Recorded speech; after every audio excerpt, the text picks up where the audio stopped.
that sense of wealth, that sense of abundance in you, the more you can feel that sense of joy, the more easy it's going to be for you to do financially. Because you're not going to be in this scarce, fearful mode. Now, that's not enough by itself. You can have this great sense of abundance and do the wrong mechanics and be a disaster. True or false? But if I had to have an area to get you started with, you want to have the emotion and psychological strength, because that's going to carry you through when the mechanics are boring or frustrating, or when things aren't working out. Your emotion, your psychology is what will carry you. It'll get you to keep doing it. Everyone knows, if you've done any studies, Dr. Seligman is very famous for doing studies on optimism. And in those studies, you know what he found out? People that are pessimists are much more realistic. They're much more accurate.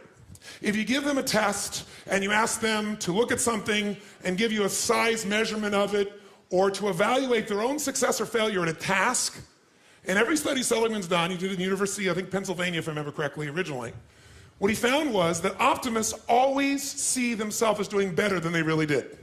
They basically BS themselves. What happens to pessimists, they're 10 times more accurate. But here's what he found out. What he found out is because the people who are accurate never push themselves because they know it's never going to work anyway. Whereas the optimist sees it better than it is, so they keep doing it. Because they have the illusion they did well, I'll do even better next time. And because of that optimism, they did it more often, and so optimists succeed at a 4 to 5-fold, depending upon the task, result ultimately beyond anything that a pessimist will do, and they're not as accurate. All that's a big way of saying is, if you can develop a psychology of resilience in yourself, you don't have to be optimistic or fake, you can be real. The realness is, whatever shows up, you are larger than anything that can happen to you. You are larger than any financial challenge you could ever face. Initially, we'll say, well, look at their houses, look at their homes, and they don't really have electricity, they don't have this, but they don't feel poor. It's your identity. The way you define the wealth determines whether you're wealthy or not. So are there enough things for you, knowing that 2/3 of the planet lives on $2 a day, that you could get yourself to really feel grateful, yes or no? Yes. How much of your life do you get benefits from today that you never had to create? Think about it. Like I said, the roads you ride on, the library, the books you didn't have to write, right? The internet that you can access in seconds and get answers to just about anything. The people in your life that you didn't have to raise, but are there for you. Think about all the different aspects of your life. If you want to be wealthy, all you have to do is associate. So before we do the financial part, because financial independence is different than wealth. Wealth is that state of mind. Financial independence is being in that position where you don't ever have to work again. That if you work, you do it because you really want to. Now, I'll give you a clue. If you get financially independent and you don't work, you'll be miserable. I can't tell you how many friends I have that sold their company, made $50 million. One man made almost $1 billion and was really excited for a while. But after a while, it was like bored. His vehicle of his business gave him a sense of contribution, and he was always growing, figuring out how to solve problems, and he had all the people he was connected to in the business, all the employees and friends and associates. So I want to tell you, I'm not just saying this as some little positive thinking technique. I'm telling you, this is the secret, the real secret, to shift it inside of you and to add the real value. Most people are trying to pursue something in the future that they already have. I want you to think of what it is you think you want that will make you wealthy or financially free. By defining the game in a winnable way. A certain amount of money that we meet, and that covers what we're going to call financial security, which might be your housing, your cars, your food, and basic entertainment. How many would feel rich if you didn't have to work, if your investments alone, the income from your investments, the income, covered those 4 items, your housing for the rest of your life, your food, right, your travel, and some entertainment? How many think that would feel pretty good? Say aye. And by the way, that number is way smaller than what most of you think of when you think about being financially independent, which is everything covered without working. So why not get the first one down pat? And you're going to know exactly what that number is for you and what it's going to take for that number where you don't have to work to meet it. Then we can look at financial independence, where you don't have to work and everything is covered. Then we go to financial freedom. You don't have to work and everything you can think of is covered. Anything you ever want to do for yourself or others, those you want to give. That's a different level, isn't it? And most people think of financial freedom, they come up with this gigantic number that if you even figured out everything you want, it's nowhere near as big as you think. And because it's so big, you never even start the journey. and you don't think it's going to happen. So you talk about it, you hope you'll get some big hit sometime with your business or something, but you never get going. How many follow this? Say I. If you are significant in other people's eyes, what will that do for you? Well, you know, it was in my eyes, somebody that I would look, somebody that, but when you know, you an get, example. But when you get there, you won't look to yourself anymore. When you get there, you'll just be at a different level, and then you'll be trying to figure some other level of what you need to get to so you would respect yourself. That's a good point. He always makes good points. You notice that? So what you're doing is, here's the game you're playing, and I want all of you to hear this. No amount of money will ever make you wealthy. Because as soon as you get there, you will raise the game. Now here's what's great about that. To continue growing in all areas of life. If you could grow emotionally, should you? Yes or no? Yes. If you could give more, should you? Yes or no? Yes. If you grow intellectually, should you? Yes. If you give more love, should you? Yes. If you could grow more financially, should you? Yes, because growth is life. But having to grow in order to feel significant enough means you will always be poor. It's a game that never ends. Let's talk about money now, not wealth. What does it take mechanically to get this thing called financial independence? And what is financial independence as opposed to wealth? Wealth is a product of the mind. Again, no amount of money you ever achieve will make you wealthy. Financial independence means you never have to work again in order to live your life. That when you do work, you're doing it because you really want to, not because you have to. And how many are committed to not only being wealthy, but also financially independent? Say, I. How do we get there? Let me give you the lesson how to get there. It is so simple that when I tell you, you're going to go, thank you for the breakthrough thought. But even though you may know this intellectually, whether you're sophisticated or not, you probably know this. The formula for financial independence is so simple. And you can't achieve financial abundance unless you really learn to apply this, not just in a concept in your head, but consistently in your life. And that formula is simple. Spend less than you what? You go, thank you for the breakthrough thought, Tony. But is this what most people do, yes or no? No. What do most people spend? More than they earn.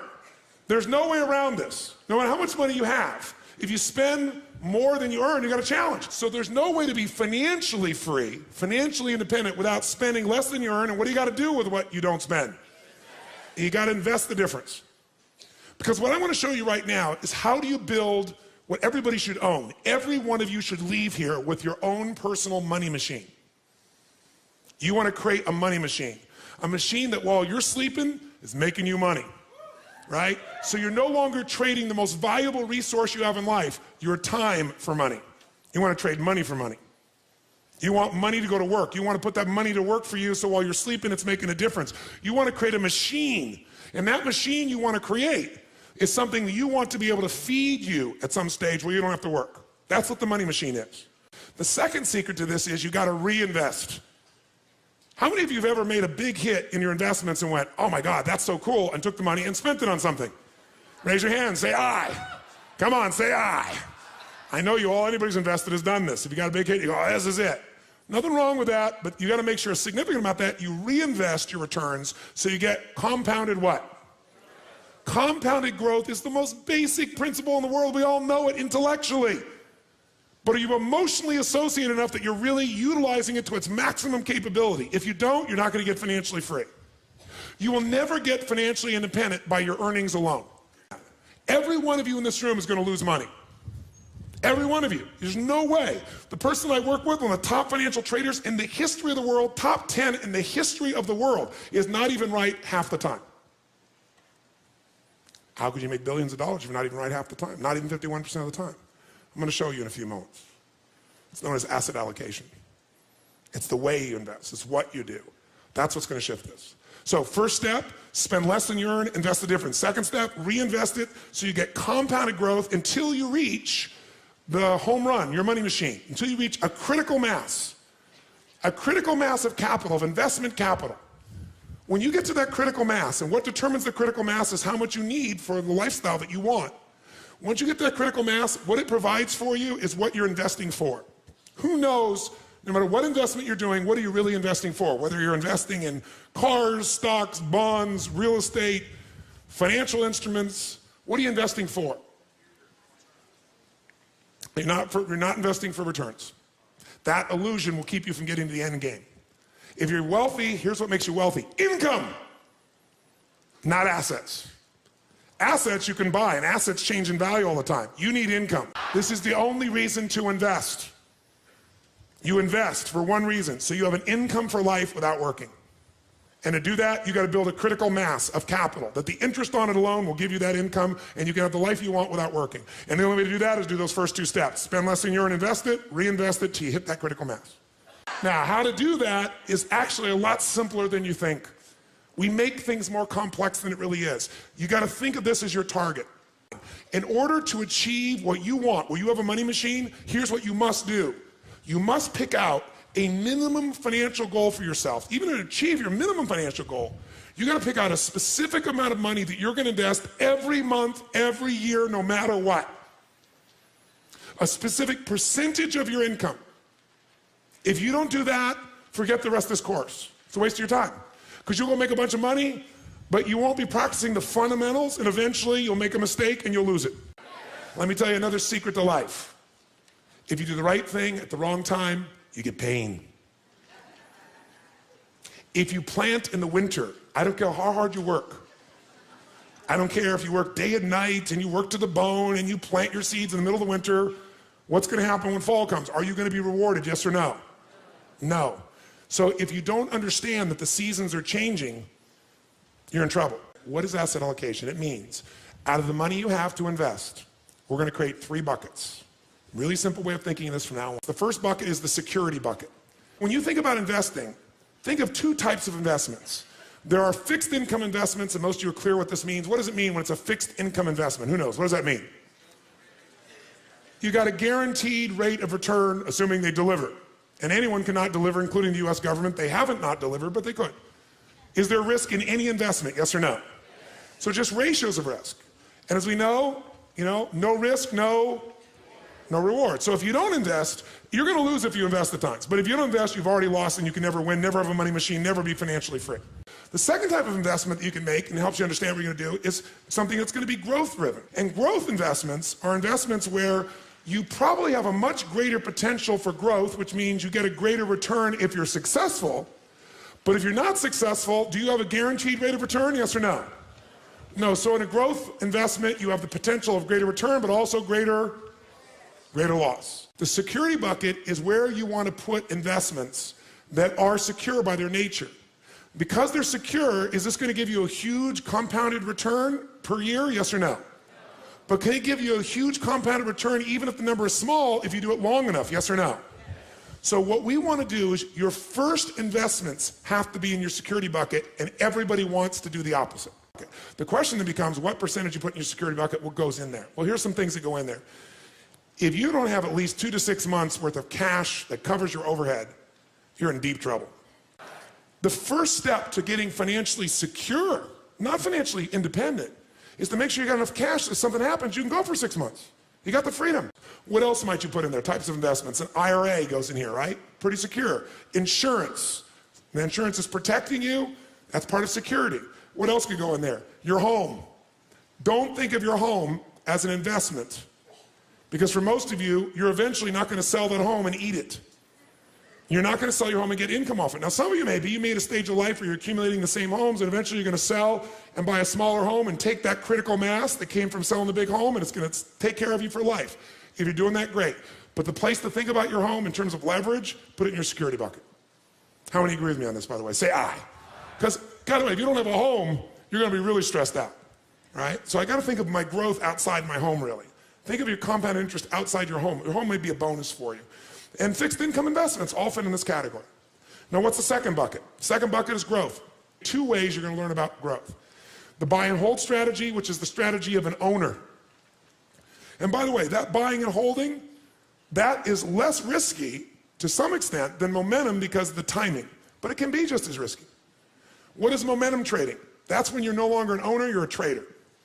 A financial trader, everybody's a financial trader. Most of you trading time for your money. Here you're trading money for money. Here what you're looking at is you're seeing movement in prices. And what a momentum player is doing is they're playing for the short term usually. Third bucket is the dream bucket.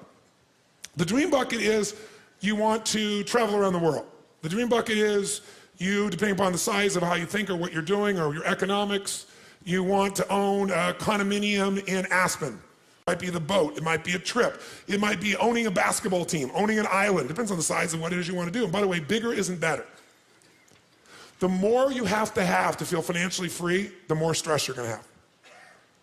How many follow this? It's the opposite of what you think. The more you have, the more you got to manage, the more time, the more energy, the more risk, the more capital. That doesn't mean you shouldn't do it. Some of you are very, very driven to create and risk. That's a personality type. We know that it's crazy. I happen to be one of those types to some extent. But even a crazy person's got to make sure their security's there, or their craziness at one point will bite them. How many follow? If you can get financially free for less, do it. Be wealthy now and get financially free quicker.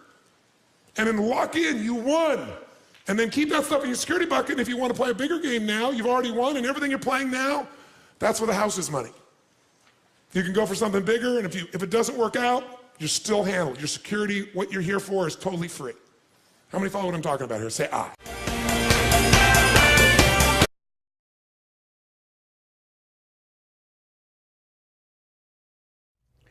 One of the most important habits you can develop is the habit of daily goal setting. Countless people I have taught this to over the years have told me that the power of this process is absolutely incredible. I know because I use it myself every day. Now, daily goal setting is quite simple. Get yourself a spiral notebook, like a school notebook, to write your goals in, and resolve to keep it nearby for the rest of your life. Each morning before you start out, open your spiral notebook and start a new page without referring to the old page. And always begin with the words, "My goals are the following, : You then write down your top 10 to 15 goals in the present tense, as though you have already achieved them. For example, you would not say, "I earn," or "I will earn this amount of money." You say, "I earn this amount of money by this date. I drive this car. I weigh this amount," and so on. Your subconscious mind is only activated by commands that are stated in the present, positive, personal tense. So again, instead of writing a goal such as, "I am going to lose weight in the months ahead," you would write, "I weigh X number of pounds by a certain date." Instead of saying, "I will earn more money over the next year," you would say, "I earn X number of dollars by such and such a date." The more specific you can be in terms of what you want and when you want to achieve it, expressed in the positive present tense, and beginning with the word "I," the more powerful the effect will be on your subconscious mind. Goals written and stated in this way activate the laws of expectation and the law of attraction. They cause you to develop new beliefs about what is possible for you. They also activate the laws of emotion and correspondence. They increase your energy and stimulate your creativity. Positive, personal, present tense goals written down repeatedly each day activate your subconscious and superconscious minds and step on the accelerator of your own potential. As a result, you start to move more rapidly toward the achievement of your goals, and they begin to move more rapidly toward you. One of the most powerful ways to achieve the financial goals you set for yourself is to use your powers of visualization. This means seeing yourself actually doing the things that you would be doing to achieve your goals. Visualization activates your superconscious capabilities and releases your mental potential. You'll actually begin to receive a steady flow of ideas and energy for goal attainment. The clearer the picture is in your mind, the more rapidly your subconscious and superconscious go to work to bring it into your reality. There are 4 factors that determine how rapidly your visualization, your mental picture, turns into realization. The first is the length of the visualization. How long can you hold the picture of what you want in your mind? The second is the frequency of the visualization. How often do you hold that picture in your mind throughout the day? The third factor is the intensity of the visualization. How much emotion is connected to the picture that you are holding in your mind? And the fourth factor that determines the speed with which your visualization comes into your reality is the vividness of the visualization. How clear is your mental picture? You will find that you can increase the speed at which you realize your goal by working in one or more of these areas. You can either increase the length of the visualization, holding the picture longer, or you can increase the frequency by visualizing your goal more often through the day. You can increase the intensity of the mental picture by generating more emotion to go with it, or you can increase the clarity of the vividness of the picture.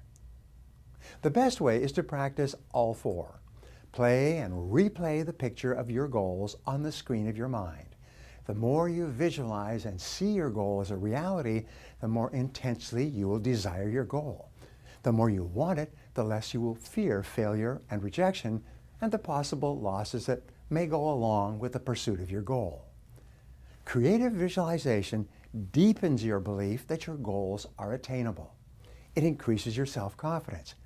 It strengthens your courage and builds your faith in yourself.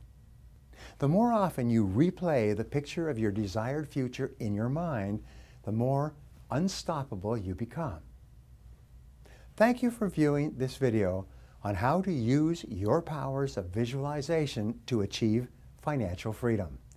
If you enjoyed this video, please press the like button below and subscribe to my channel by clicking on the link on the screen.